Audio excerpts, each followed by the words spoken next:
I think most of us can agree that there's an undeniable element of purpose to all living things. The question is, where does this purpose come from? Can it be explained purely in terms of the physical world, or does it point to a source outside the realm of nature and science? I'm going to probe these and other questions today with my guest, Dr. Stephen Yakaboni, an award-winning cancer researcher and practitioner of medical oncology for 40 years. In his personal memoir, The Undying Soul, he chronicles his spiritual journey and return to faith. In his latest book, Tilos, The Scientific Basis for a Life of Purpose, he offers a unique reconciliation between faith and science. He also writes up a storm regularly at evolutionnews.org, our flagship news and commentary website covering the evidence for intelligent design and the debate over evolution. Stephen, welcome to ID the Future. Thank you, Andrew. It's a real pleasure to be here. Well, this is actually your first appearance on our podcast, so a hearty welcome. How long have you been writing at evolutionnews.org? I started in August of 22, so we're coming up on 3 years, doing about one post a month. I'm still working full time and living my life, so to speak, and so I put a lot of time and effort into the posts, and so as I'm doing more and more research on perhaps another book or just when I'm expanding my knowledge on all of the information that comes out in modern science now, which is a fire hose. Yeah. New insights that come up, and when something meaningful can be added to my narrative, then I sit down and put something together for the publication. Yeah. Well, we appreciate your additions, and like we were talking before our interview here, it is a labor of love, and a lot goes into creating a short piece that can share insight with people. Now, I recently came across a couple of your articles there, and also one by Daniel Witt. He is one of our writers at evolutionnews.org. Now, he compares your view of purpose in life with that of the world-famous theoretical biologist Stuart Kauffman. And on the face of it, you and Kauffman have quite a bit in common. You're both MDs and graduated from the same medical school. You both came of age during the biologic revolution of the 1960s and 70s. And we'll talk about what it was like to grow up in that and matriculate in that. And as young medical school graduates, you were both fully indoctrinated in this mechanistic consensus, which asserts that all organisms, including humans, are biologic machines without souls, products of an unguided process that did not have us in mind. But that's actually where the commonality with you and Kauffman ends. And from that point early on in your careers, there was a profound divergence. Kauffman went straight into research, never looked back. What did you do? I actually I did my training to become a practicing physician. But my goal actually was to go on and do research, clinical research. I think Dr. Kaufman, Professor Kaufman, I don't know that he did a residency. I think he went straight into laboratory research. And so there are a small number of people who get an MD, PhD, and they never, after medical school, see a patient. They're basically scientists. And I'm pretty sure that's what he did. There wouldn't be much point in him doing an internship and all of the labor that includes and a residency and so on if he didn't intend to get a license to practice.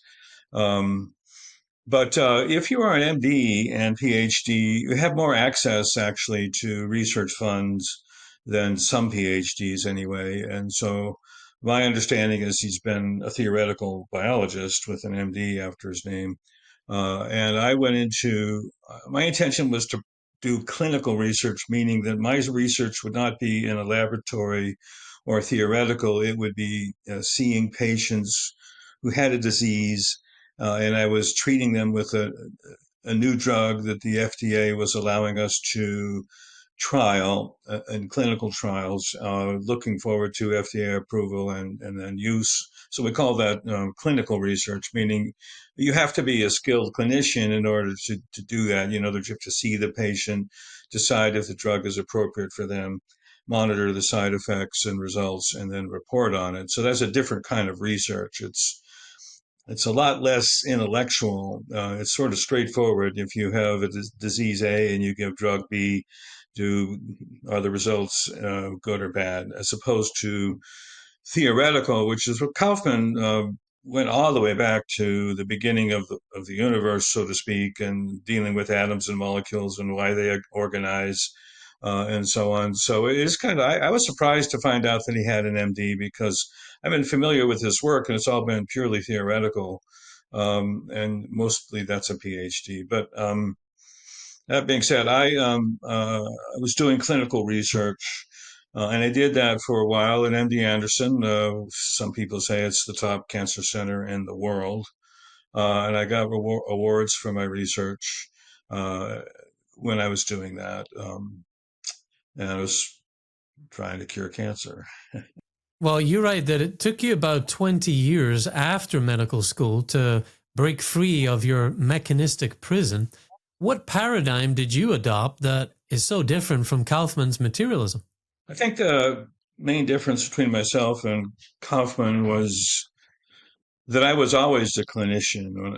When you go to medical school, there's a wide range of people that go to medical school, and there's a very wide range of things you can do as an MD. You can sit in a dark room as a radiologist and read pictures. You can sit in a room and look at slides and be a pathologist. You can take care of children who are coughing and sneezing all the time and be a pediatrician and so on and so on. You can fix broken bones. You can operate on the brain. So there's a wide, people go to medical school and then they get to choose among 50 different ways to practice.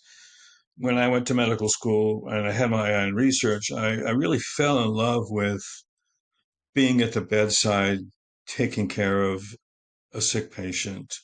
And not everyone wants to do that, which is why some people become radiologists and some people become pathologists and so on and so on. I think the most devoted clinicians are the pediatricians who deal with children and because they're very challenging and it's also so rewarding, and family practitioners. But I was also a pharmacologist, and that is to say, my interest was clinical pharmacology. And so I wanted to choose a specialty that was challenging in that regard. And at the time that I came of age, chemical chemotherapy was just in its infancy. And I always had a fascination with cancer as a disease. And the other thing about being a doctor is some people don't like to take care of sick people, they like to take care of well people. So most pediatricians may witness 5 or 10 deaths in a 20-year career. I see 5 or 10 deaths a year, maybe 20. I like taking care of people who are quite ill and who need something dramatic done. So all of that combined made me go into medical oncology. The other thing was when I started out in the 80s, it was really the Wild West, the pioneer days of oncology. Was not a popular specialty for people to choose, but it was the frontier, and I was drawn to the frontier because I thought that starting out in a specialty that hadn't been completely reduced to algorithm would be more fun. So I think one of the main differences between myself and Kaufman was we both went to the same medical school. I think he's a few years older than me, but was UC San Francisco was considered one of the top academic medical centers in the country. And even back then, it was at the center of scientific atheism, along with, say, Boston and New York. We were basically told, well, you're a biochemical machine and uh, learn to be a doctor and be a good humanist and take care of people and try and be ethical if you can. But we did partial birth abortions and a professor, while pulling out the limbs of a baby in the mother's womb, she was saying, "No, you can't criticize anybody for this because there's nothing absolutely unethical about ripping a baby to shreds." And we all go, "Yeah, of course, we're all just machines, and this machine isn't all it's defective, so it's going into the junkyard." And it's how we were trained. And but if you take care of living people long enough, that mythology, that insidious sort of macabre view of life finally breaks down. And if you never do that, I don't think Kaufman ever did, then you can sort of keep fooling yourself into thinking that your feelings are just chemical reactions, which is a very um, limited way to live, I think. Yeah. Wow. Very, very eye opening. Now, this ties into the difference between the science of medicine and the art of medicine, which you have written on. Can you explain how that relates? I don't know. People talk about the art of engineering, but there is an art to it, although it's mostly science. The science of medicine is very, very incomplete. We only know a little bit about what's going on. And so, in order to solve a problem like why does this person have a headache, or why is this person losing weight, or why does this person have pain in their hip, you can gather all the information you want, but it's not always definitive. So, yeah, if there's a broken hip, that's the reason they have pain in their hip. But there are 100 reasons to be losing weight, from the psychic to the malignant, and there's 100 reasons for having a headache for the same reason. And it's your job to figure out what's going on and make it right. And so you take the science as far as it will go, but then you have to fill in the gaps, so to speak. You have to say, well, the CAT scan shows a little of this, but I'm not sure that's the cause of the headache. And she tells me that the dog wakes her up every morning at 3 o'clock to go out and do its business in the yard. And she used to drink, but she doesn't anymore. But I wonder if she really still is. So on and so on and so on. Um, um, it's like solving a crime or a mystery. Um, and it's that's kind of the fun of it is you have to solve problems, and the answer isn't always completely obvious. Because the solution depends on the problem, right? So if the problem is the dog, you just do something about the dog. If the Yeah. problem is there's a brain tumor, then you do something about the brain tumor. But until you identify the problem, you can't really solve it. And so the art is taking everything you know, from the psychic to the chemical, everything in between, which is a universe of facts and relationships and organizational frameworks, and figuring out what's going on here. Make a decision and try and solve it. The other thing is there's a certain amount of process of elimination. Like, well, I think it's the dog, so you put the dog in it outside for the night, and the headaches don't go away. Okay, well, we've eliminated that. Now we have to go back to, sort of like I said, solving a crime, a process of elimination.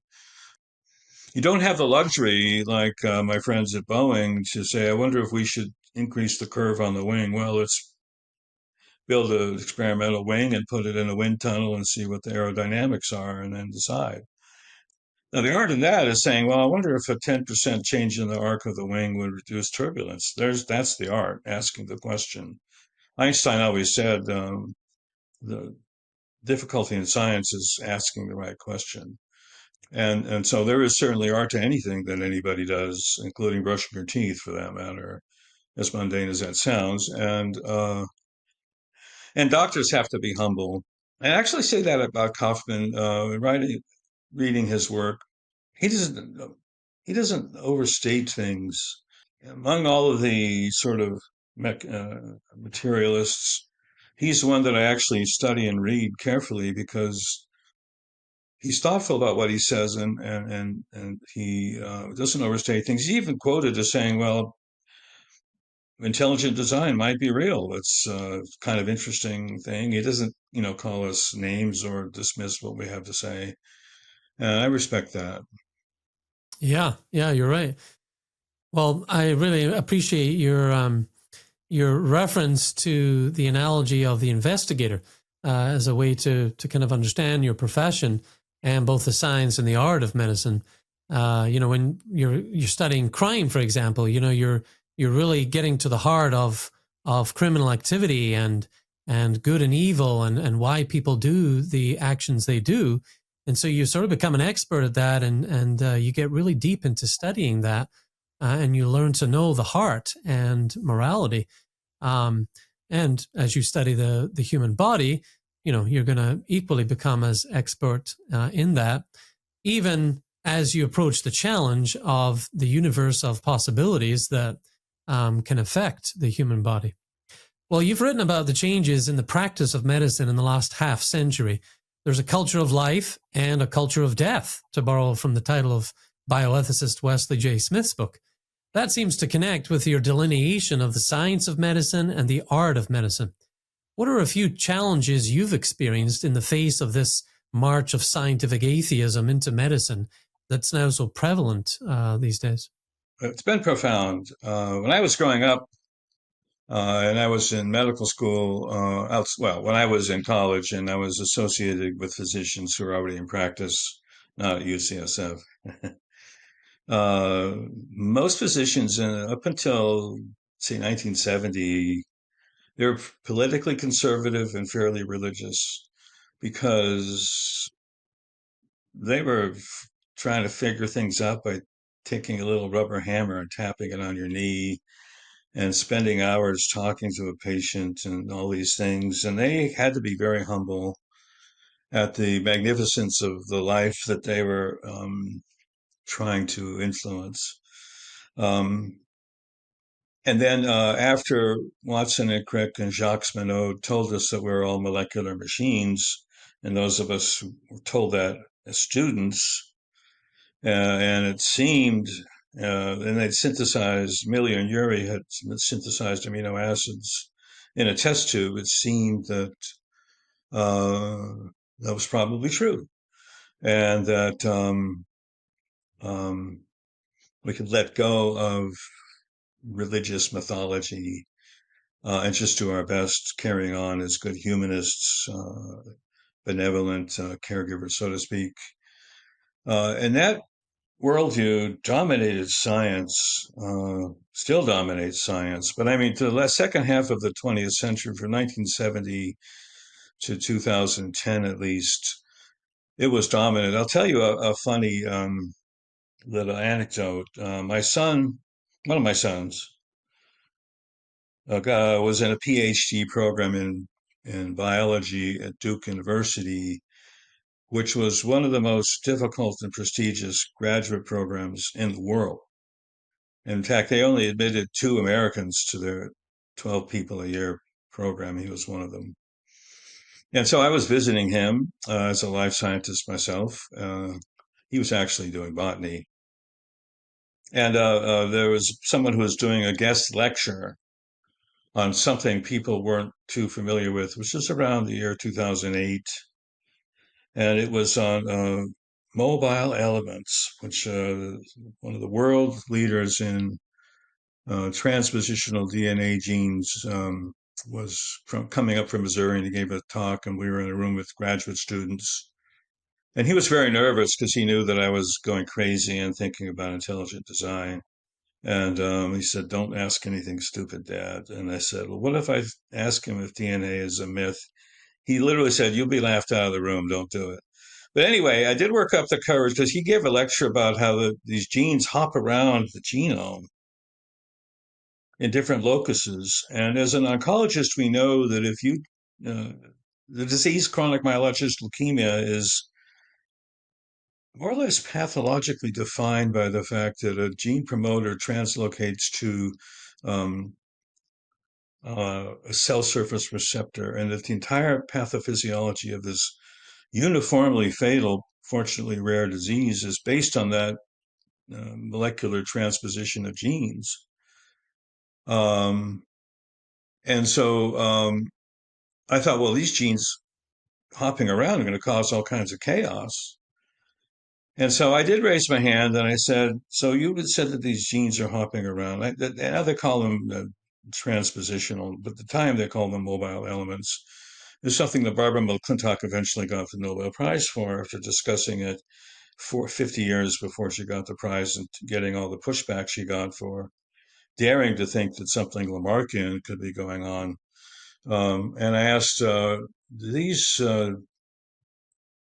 movements of the genes, does it seem directed in any way, or is it random? And at the time, he said, "Well, you can't discern any direction or meaning or purpose to what's going on." And I said, "Oh, okay." And now we know, 20 years later, that it's very directed. That these genes move around purposefully. And getting back to one of the questions you asked, one of the things that finally overwhelmed me was when I realized that the whole paradigm of scientific atheism is based on the fact that nothing is really purposeful. It looks purposeful, but it isn't. So their favorite argument is, well, it looks like the sun goes around the earth. It really looks that way, and for millions, thousands of years, people thought this sun, we live in a geocentric system. The sun's going around us. And then we know that's not true. And so they said, well, see, things can seem a certain way on limited knowledge, but when you dig deeper, you find out that that's not it. And so it looks like there's purposeful things going on inside your body. And they are, in the sense that they all serve a function, like your heart isn't your kidney. They're both doing different things, and you need them both to live. But they just got there by accident and by trial and error, and there was no mind to put the thing together in the first place.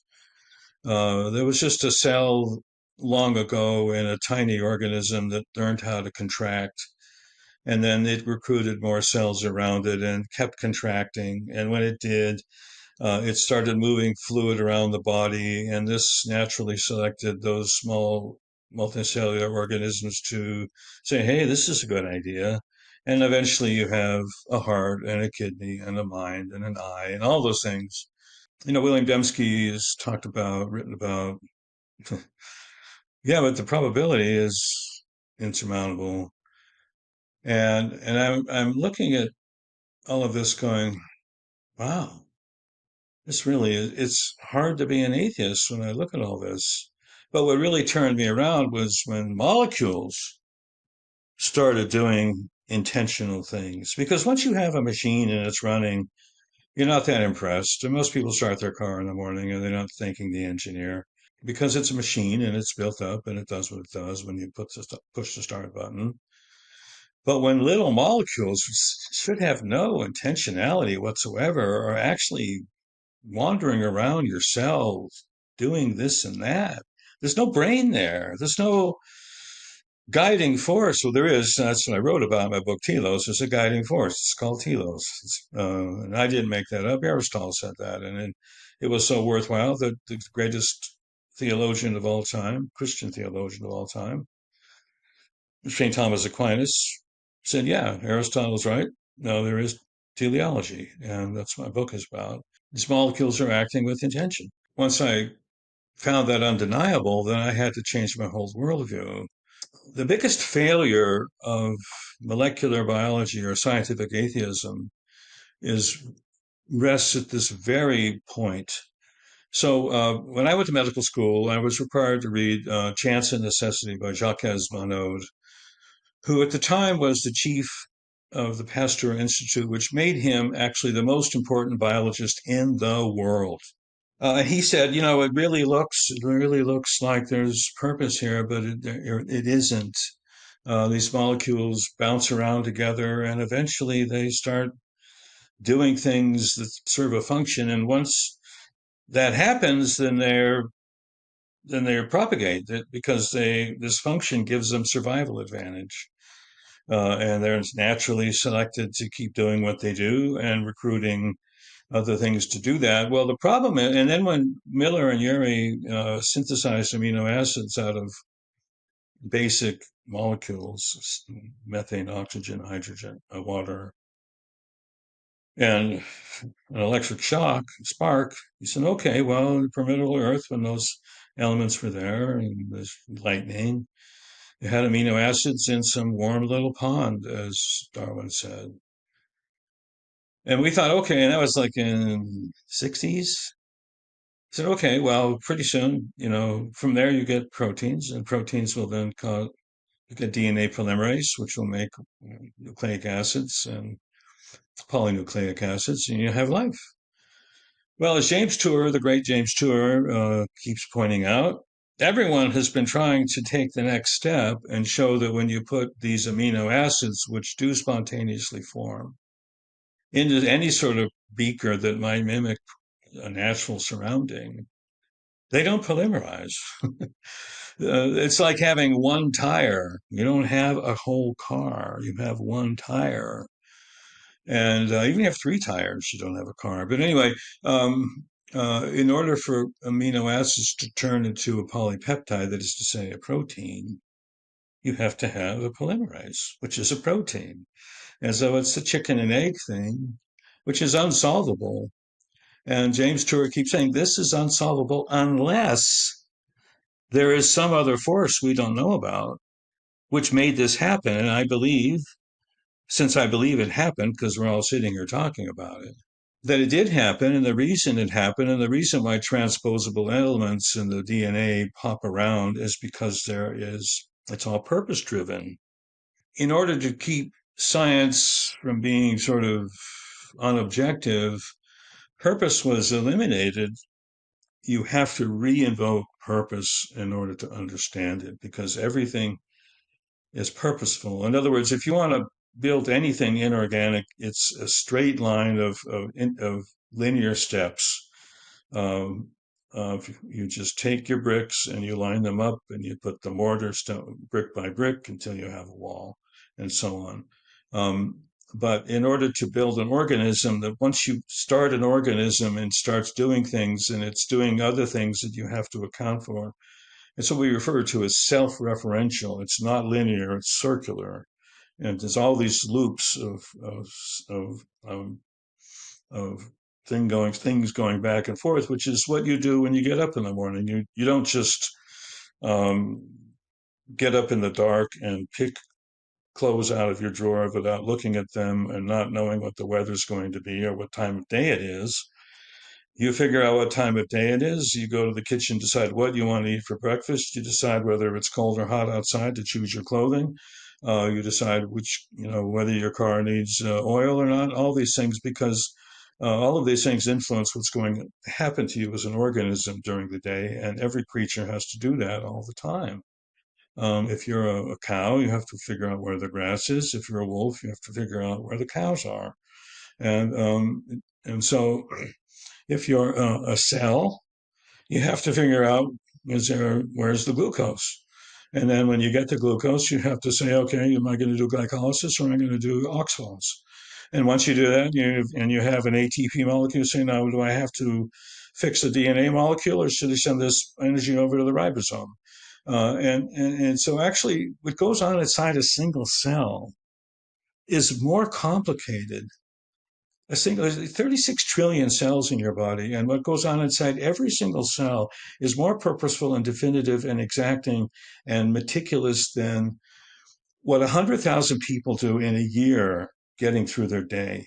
It's a little universe inside the thing. And when I came to that realization, I said, this isn't working. And then, fortunately for me, or I like to think it's providential, other things happened in my life that sort of showed me the way. Well, that's a great flyover of both the mechanistic framework and how that has entered science, as well as the history of teleology. So I appreciate that insight that you've given. Now, this brings us to the thrust of the conversation today, which is theory of purpose. It's all about purpose. So in a nutshell, very briefly, because I want to compare it to Kaufman's view of purpose too, what would you say is your theory of purpose that you unpacked in your book and that you operate with in your career? Excellent question. When you're going to dethrone God, you better really have a good argument. As Jacques Monod said, I really apologize for destroying your mythology, but we have to face the fact that everything we believed was a myth. And so he had to really be explicit in saying there is no purpose. And I have proven that scientifically. That's the whole basis of what scientific atheism was in the second half of the 20th century. It's important to point out that, or his whole argument was based on scientific knowledge as it was known in 1970, which is sort of like saying you can't improve on the Model T. His theory was wrong, completely wrong.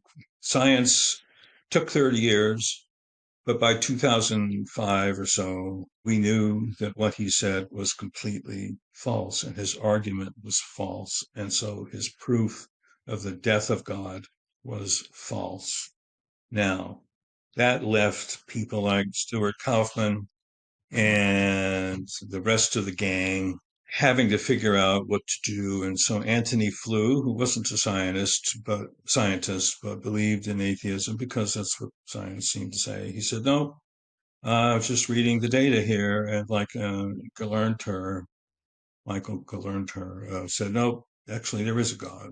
And science points to that. They're not academic biologists, so they can, they don't have to quote the party line. They're external to that. Now the goalposts have been moved way, way, way back because they first said, if there is no purpose, then there is no God. Okay, yeah, if it's just a chemical reaction, DNA makes RNA, which makes a protein, which makes an organism, are all chemicals. Okay. Now it turns out that all of those molecules are acting with more purpose than you do in 100 days of your life, one little molecule, fixing everything, groping around the cell. Okay, now there's purpose, and they admit it. Now they say, but purpose is still just a thing that happens in a material world, and therefore it's material. And the problem with that argument is true enough. I write in my book that the teleology, which is the fancy word for purpose, um, is an empirical fact. And it was taken out of science because they didn't think it was factual enough. Well, now they say, oh, okay, I guess they are. It is. I guess you can have self-driving cars. I never thought you could, but okay, now we have them. Okay. The problem is that purpose requires what we call reference of the thing that's being acting purposeful and the thing that it is acting a purpose on. And that requires a mind, period. Now you can say, well, my car, when I turn the engine on, all the things that go on inside the motor are purposeful. And, the fuel injector is purposely is putting gas in more gas when I push on the pedal. I say, yeah, because an engineer with a mind made it that way. And then you say, okay, well, when a fox hunts a rabbit, he's just doing it because he's hungry. Yeah, but why is he hungry? Because there's molecules in his brain saying your stomach's empty, you need to get something to eat. So like that's chemical. Yeah, but well, why is all that there? How did it get there? If it were a machine, which it isn't, it's vastly more complicated than any machine. But if it were a machine, you would say how did it all get put together? Um, and that if you want to just really, really drill down to the ultimate point of it, what I tell my engineering friends is if you're a doctor or any physiologist and you study any organism and you look at the eye and the ears and the heart and the liver, every one of those pieces of anatomy or physiology exists to keep the organism alive, except one. There is an organ in your body and in the organ of every living thing that jeopardizes survival, makes survival harder, and makes survival risky and difficult. And that is the reproductive system. Now, if organisms were just machines whose sole purpose was survival, they would never have said, oh, I need to reproduce myself because I know that I'm not going to last very long. But that's not the case. You have to go back to the first cell, the first autopoietic system. Say there was a bunch of molecules that came together and had a cell membrane and started metabolizing ambient reduced molecules in the soup, started living. Why would that cell say, ooh, I have to reproduce myself because I know that I'm going to fall apart due to entropy. And I don't want this process to end, so I'm going to reproduce myself. That's all. That is so purposeful, so intentional, so outside of anything random or undirected that you have to realize that something external or intrinsic to life exists that we haven't been able to identify. And that's what telos is. Um, it's called intentionality. And intentionality requires a mind, pure and simple. Purpose is intentionality and it requires a mind. And for there to be a mind above all of the matter that I live inside my skin and you, it had to come from somewhere. And so we find ourselves now in the 2025 looking at organisms that are utterly purposeful down to the molecule. And there's no law of science that says us how this can happen. Then I said, yes, there is.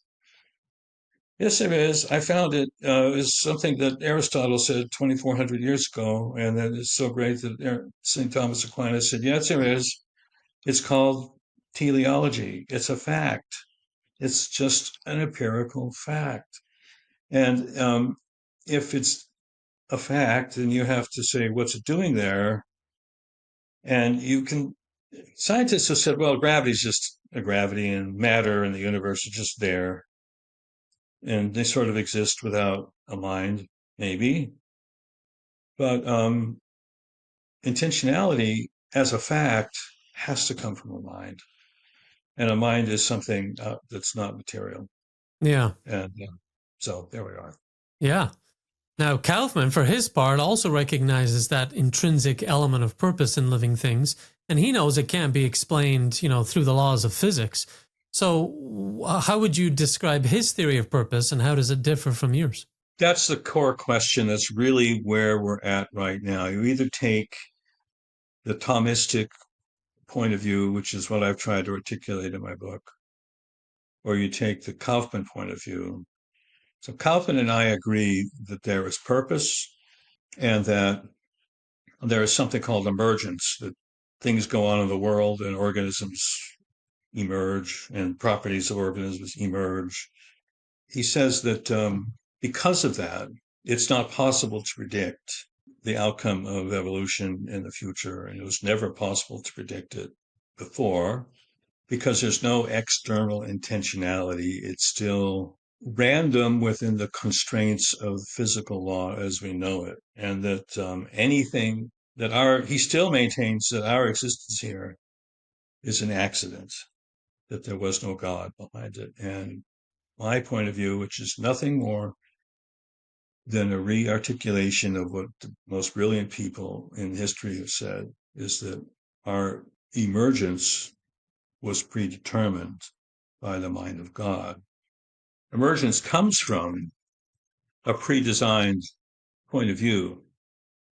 So, for example, if you were a God and you were creating a world and you said, I'm going to have water and I'm going to have air, I'm going to put everything together so that eventually there will be things that fly and things that swim. And if I was going to have terrestrial beasts, they would have four limbs because that's ergonomically the best way to go. And if I was going to have insects, they need more limbs because the limbs aren't there to hold them up. The limbs are there to do all sorts of other things that they have to do in their little scurrying around the dust. And that I would have carbon that's reducible and oxygen that can oxidize the carbon to make energy so that I have chemicals that make life. There's no way to prove one or the other. It's just that if you go back to William Paley, what is this watch doing out on the heath? Well, it was made. It gets you back to Dembski. Well, I like to tell people you have 100 billion neurons and a trillion synapses. Okay, they're there, but wait a minute. Before they were there was one fertilized cell. And in that cell, you ended up with 36 trillion cells, each of which is more purpose driven than any city or any person you've ever known or any computer you've ever interacted with. And it made 10 billion neurons that are so well put together that they have a trillion synapses. I gave a lecture once to a group of Christian physicians.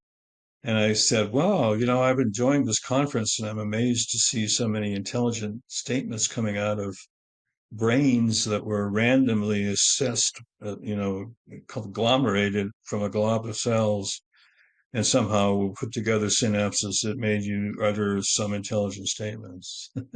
The missing ingredient in purpose is intentionality. Intentionality has to come from a mind. And Right. so once you invoke purpose, you've invoked intentionality, and that is, as Michael Behe would say, it is just irreducible. Sorry. Well, and the way Kaufman tries to explain that intentionality in organisms is he points to quantum physics. Do you think that's a satisfying answer to the question why life? I'm going to try and be polite here. Everyone uses quantum physics for all kinds of crazy stuff. It's just a formalism. There is no wave that collapses. If you ask any quantum, the collapse of the wave function, that's our model. That's our formalism. But there is no wave that collapses. There's a photon going where it's going, and when it interacts with something, it interacts with something. And yes, it is a bit mysterious, but this other worlds and other realities business and Schrodinger's cat is all based on the fact that we have no macroscopic model for what happens at the subatomic level. That's why they came up with string theory, which another physicist came along and said, this is so bad, it's not even wrong. I mean, you could be wrong and be respectable. This isn't even wrong. This is just stupid. I mean, it's just a big model. One of my favorite sayings is that you cannot reduce an organism to a formalism. Yeah. And so again, it's intentionality, and that comes from something immaterial. Hmm. And that's the thing about teleology is it unites the material world with the immaterial world because without having the Cartesian duality of mind versus body, it's all integrated. And the beauty is that St. Thomas Aquinas explained all that. You didn't need to separate the two.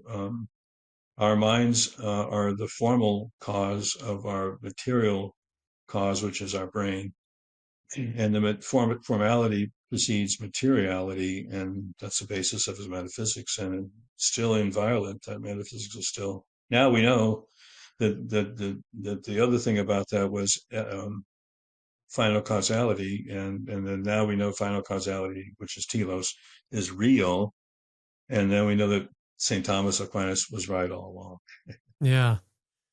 Well, Stephen, final question for you today. You have a desire to help your fellow physician colleagues escape the suffocating boundaries of mechanism and materialism, as you put it. So, how do doctors free themselves from this materialist paradigm? What I like to sort of make it very simple for them to understand. So if you think you are a machine, say you're a molecular machine, really, that's what you are. Then you have to accept, say you're a young mother or father, and you go kiss your child goodnight, and you kiss them, and your child says, I love you, mommy. I love you, daddy. Or your spouse or your lover. That feeling in your heart when that moment occurs is something that can be put in a machine because you're just a machine. And eventually the circuitry will be good enough that I love you, mommy, is reducible to some algorithm. If you don't believe that, and it's impossible to believe that, isn't it? Then you must concede that you're missing something. You're missing something. That's all. I'm not trying to tell you that you're stupid. It's just that you've been deeply misled. And I write in my book, I was misled, but I kind of wanted to be misled because, following these rules is hard for a young person who wants to be a hippie, as I was in San Francisco. Uh, um, and it's okay. Look into your patient's eyes, hug them, realize that they have a heart and soul, and that you're the physiology engineer. But they came from one fertilized egg that made 36 trillion cells that operates at a complexity beyond any description. And Kurt Gödel explained that 50 years ago with the incompleteness theorem. Set yourself free and embrace it. You will find what I found actually in my own experience was that when I thought if I started treating my cancer patients as people that I cared about, who were dependent on me for life and death, and that I went beyond being a technician, that I'd be overwhelmed by the emotion of it. It was harder for me, I guess, because I was seen to be accessible. It was harder for me to keep my distance than to just give in. And once I gave in, it was easy. My Hmm. patients were less demanding. They just wanted to know that I cared. And so now I approach every patient as if, as I do, care about them and thinking about them in the best way possible. And it makes medicine joyful. That's why I'm 72 years old. I'm still working full time. I don't have to work.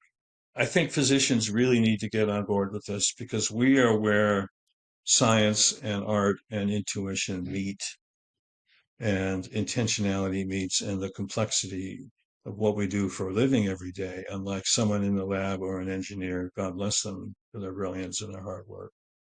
We are the ones who really, I think, need to carry the torch as well as they are. And so I'm going to try and do that. Yeah. Well, some great advice. Now, Stephen, what's your website so that those who are interested in your books and articles can have a good place to go and check those out? So it's StephenYakaboni.com, www.stephenyakaboni.com. It's my website. All my posts are on there, and a few other things. You can order the book. You can send me emails. So I look forward to hearing from everybody. Awesome. Well, thank you for your time today for joining us. Thank you very much, Andrew. It's been a real pleasure. Well, a quick heads up, audience, that ID the Future now has its own YouTube channel. You can help us spread the word by subscribing, first of all, and enjoying some new video content. You know, we're going to have the same audio content as you know and love, but we're also going to have interviews in video form that you can check out and you can share with family, friends, associates. So please go there, subscribe. It's youtube.com/@ID the Future. That's the new channel, youtube.com/@ID the Future. Well, I'm Andrew McDermott for ID the Future. Thanks for joining us.